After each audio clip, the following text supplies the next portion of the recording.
So the Festival of Colors event is starting around the world. We're gonna go through all the event details and some tips for the event. Let's get into it. So the event is running from March 15th, 10 a.m. to March 20th, 8 p.m. local time. Bonuses during the event, you're gonna have 3-hour lure modules, and you're gonna be able to take a few snapshots during the day for a surprise. I'll throw how many exactly on screen and what the Pokemon is. This Pokemon also does have a shiny potential from snapshots. We're also gonna have the debut of the Pokemon Oricorio. You will be able to catch 4 different styles of this Pokemon depending on where you are in the world. First, the Bale style, which is a fire and flying type Pokemon, will be available in Europe, Middle East, and Africa. The Pom-Pom style, which is an electric and flying type Pokemon, will be available in Americas. The Po style, which is a psychic and flying type Pokemon, will be available in the Africa, Asia, Pacific, and the Caribbean Islands. And the Sensu style, which is a flying and ghost type, available in the Asia Pacific region. Also, exclusively to India, between March 18th, 10 a.m. and March 20th, 8 p.m. local time, there'll be a regional catch challenge in which trainers in those areas need to catch a total of 2 million Pokemon, and they will be rewarded with double catch candy for the remainder of the event. Wild spawns during the event, we're gonna have Drowsy, Horsey, Gligar, Slugma, Tailo, Trapinch, Turtwig, Krogunk, Fletchling, the 4 styles of Oricorio depending on where you are in the world, and rare spawns will be Beautifly, Dustox, and Alomomola. 1-star raids, we're gonna have Jigglypuff, Trico, Torchic, Mudkip, Rockruff. 3 stars will be a Marowak, Alolan Marowak, Chansey, Umbreon, and Druddigon. 5 stars, of course, will be Therian form of Tornadus, with the first time shiny release for that Pokemon, and Mega Raids will be Megalopony. We're also gonna have some exclusive research during the event. I'm recording this later at night, that's why the room looks different. For field research, we have the following tasks. Catch 3 grass types and get you a Bulbasaur or 20 Mega Venusaur energy. Catch 3 fire types and get you a Charmander or 20 Mega Charizard energy. Catch 3 water types and get you a Squirtle or 20 Mega Blastoise energy. Also, hatch an egg and get you an Alolan Grimer encounter. I'm on a different website because that website didn't have the info, but the other tasks are catch 5 different species of Pokemon and get you all 4 forms of the cast form. Only the normal and the rainy cast form can be shiny. Catch 8 different species of Pokemon and get you the plant, sand, or trash cloak Burmy, and catch 10 different species of Pokemon and get you Oricorio depending on where you are. So you'll get your home region form. There's also going to be a collection challenge during the event. You have to catch a Slugma, Trapinch, Drowsy, Turtwig, Horsey, Tailo, Gligar, and Oricorio, all the wild spawns. You'll get 20,000 XP, good amount of XP, 3,000 Stardust, and the Oricorio from your home region. So, you know, one of the 4. These are all the possible encounters from the field research tasks. If there's any of these Pokemon you want extra candy for, I recommend not actually catching them during the event and hold on to that field research task by running away from it and throwing it in your stacked tasks. Then wait for Paris Spotlight Hour, March 29th, 6 to 7 p.m. We're gonna have 2 times catch candy. You can catch your stacked Pokemon then and get more candy for these Pokemon. Say you're in the need of Charmander candy, complete a catch 3 fire type Pokemon task for a Charmander,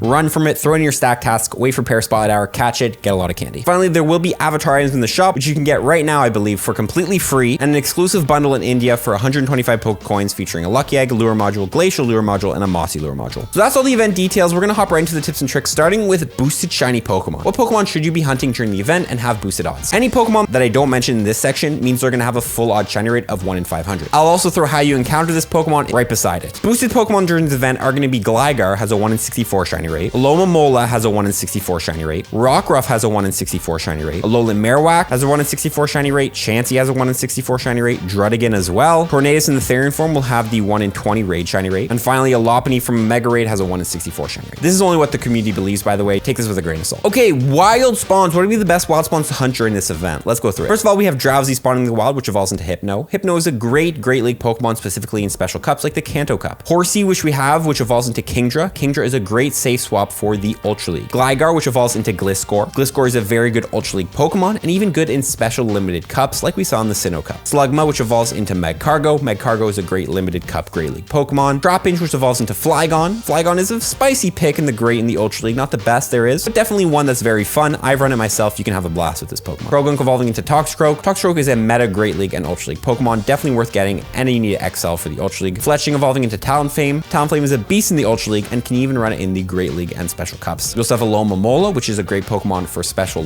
cups like the Love Cup we saw it in. Also, with Drowsy spawning in the wild, Drowsy actually has a chance to be a Ditto. So if you're hunting that shiny Ditto, catch as many Drowsy as you see, because they could potentially be Dittos if you're still looking for a Ditto during this event. If you are looking for boosted Stardust in the wild during this event, be sure to catch the Beautifly and the Dustox. Being stage 3 Pokemon, they'll each give you 500 Stardust per catch. Definitely worth catching those Pokemon if you want a little bit extra Stardust. Finally, easy Excellent Throw Pokemon in the wild. An Excellent Throw gets you 1000 XP if you catch Pokemon. Look for Drowsy, Gligar, Alomomola, Beautifly, and Dustox if you're looking for some easy Excellent Throws, because those Pokemon generally have big circles. Now, we do have Oricorio spawning in the wild in the 4 different styles. You're probably wondering, are any of these styles good? Let's take a look at it right now. All 4 forms of Oricorio will have the exact same stats, having a stamina of 181, attack of 196, and defense of 145, and their moves are going to be the exact same, all knowing Pound and Air Slash for fast moves and Aerial Ace Air Cutter, and Hurricane for charge moves. The only thing different between the 4 forms are their typings. The Bale form is going to be a fire and flying type. The Po form is going to be a psychic and flying type. Pom Pom will be an electric and flying type. And the Sensu will be a ghost and flying type Pokemon. As far as raids go, none of these Pokemon are going to be good. Their CP cap is just way too low to compete with any of the top flying type raid attackers right now. What about for PvP? Unfortunately, they were kind of shafted on the moveset. The best moveset being Aerial Ace and Hurricane. This Pokemon can completely be locked up by steel type Pokemon and anything that resists flying type. And as you know, there's a lot of Pokemon in all the leagues that are those types. It also loses to a lot of the meta, no matter what different style it is. However, if you want to know what the best style is, the Sensu style, which is ghost type, will be best in the Great League. Meanwhile, the Bale style will be best in the Ultra League with the fire typing. But don't expect too much of this Pokemon. PvPoke has officially put up the rankings, and as you can see in the Great League, all of them are ranked in like the 500s. In the Ultra League, same thing goes. The Bale style, like I said, is probably the best there. Think of Oricorio as a worse version of Skarmory. They both have all flying movesets. However, Skarmory just has the superior typing and the superior stats. None of these Pokemon are going to be great. Just catch them for the Pokedex, I'd say. Now, if you Mega Evolve a Pokemon, any Pokemon you catch that shares a type with that Mega, you're getting a bonus candy. During this event, I recommend Mega Evolving a Mega Charizard Y. Reason being, if you Mega Evolve that Pokemon, you'll be getting bonus candy for Gligar, Slugma, Tailo, all the Oricorio forms, Fletchling, and Beautifly. Mega Charizard Y is the one Mega that hits the most bonus candy for this event. However, if you are specifically hunting a certain Pokemon and candy for that Pokemon, Croagunk for example, you might want to Mega Evolve either a Poison or a Fighting type Mega if that's the route you want to take. However, Mega Evolving the Mega Charizard Y will also help you during Growlithe Spotlight Hour. March 15th, 6 to 7 p.m., Growlithe Spotlight Hour, 2 times catch charters for the bonus. Growlithe is spawning ever in the wild with a shiny rate of 1 in 500. If you're planning on playing the Spotlight Hour, definitely worth going ahead and Mega Evolving the Mega Charizard Y. On top of that, it wouldn't be a terrible idea to use a Star Piece and catch a lot of Growlithe because you can stock up a decent amount of Stardust. And if you have been stocking up some Pokemon in your field research tasks like Funguses or Parises that give you bonus Stardust, be sure to catch them during the Spotlight Hour and clear your stack. Let's take a look at the raids. What raids are going to be worth going for? In the 1-star raids, we're going to have the Trico, the Torchic, and the Mudkip. And all 3 of these Pokemon do have Megas in the future. So it can be worth it to go ahead and attack the raid forms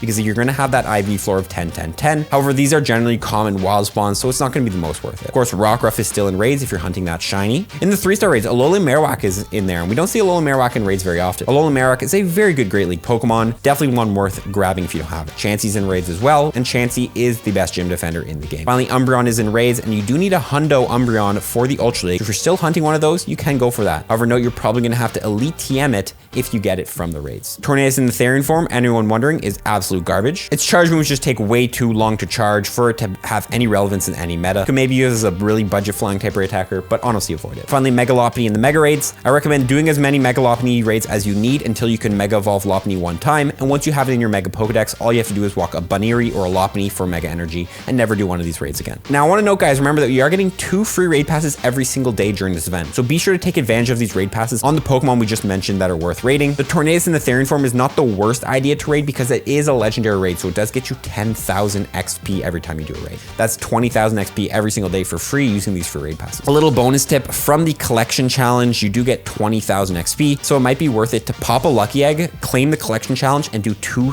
Tornadus or Lopunny raids. That's just a little way to stock up some XP since the collection challenge does get you a decent amount. Now, after mentioning all these Pokemon that are worth getting, you might be wondering, how do you get a lot of XL candies if you're above level 40 for these Pokemon? Since we've lost the bonus of guaranteed XL candy while trading, how do you get them now? Well, if you don't know, when the distance between 2 Pokemon traded are over 100 kilometers and you're above level 40, you do get a guaranteed XL candy for that Pokemon you're trading away. So if you have a friend who lives far away from you or someone who has Pokemon that were just caught over 100 kilometers away from here, be sure to trade away your Pokemon you need XL candies for with those Pokemon. Unfortunately, me or my mom don't have any of these Pokemon. We ran out of our Pokemon from our trip to France, so we won't be able to get guaranteed XL candy from trading. Now you need 35 platinum medals to go from level 48 to 49 in Pokemon Go. As always, let's go through which ones are the best to grind during this event. Starting with the classic Picnicker medal, use a lure module to help any trainer catch 2,500 Pokemon. We do have 3-hour lure modules during this event, so going to busy downtown areas or areas where you know trainers are playing Pokemon Go currently, drop a lure and trainers will be catching Pokemon off your lures to help you with this medal. Also the Rising Star medal, which I'm actually so close to finishing finally after the amount of times I've recommended it. As always, take a look at the raid roster we have. Try to think to yourself, have I raided each of these Pokemon at least once? If you haven't, raid them at least once. You need to defeat 150 species of Pokemon in raids to complete this medal, so 150 different species of Pokemon at least once, so definitely do at least one of every raid. Now the Successor medal, or Mega Evolve a Pokemon 1,000 times. You are getting Mega Energy for Blastoise, Venusaur, and Charizard through field research tasks, so I definitely recommend stocking up as much Mega Energy for those Pokemon as you can, and then Mega Evolving them back and forth. This is a good way to just grind Mega Energy energy and also just grind out this medal, because once you've mega evolved the Pokemon at least once, it's only 40 mega energy per mega evolve. Finally, we are getting the snapshots every day, and if you haven't completed your cameraman medal, have 400 encounters in Go Snapshot. Take your snapshots every day to finish this medal. That is pretty much it, guys, for the tips and tricks of the event. As always, if you have any tips, feel free to comment them below and share them with the community, and I will also leave links below to some general tips that you guys should be using for every event, like the quick catch technique, how to do raids even though you have no friends in your area, and how to collect a lot of Pokeballs so you never run out. As always, I appreciate y'all tuning in for this video. We're gonna see y'all in the next one. Follow from tips, everyone. Peace.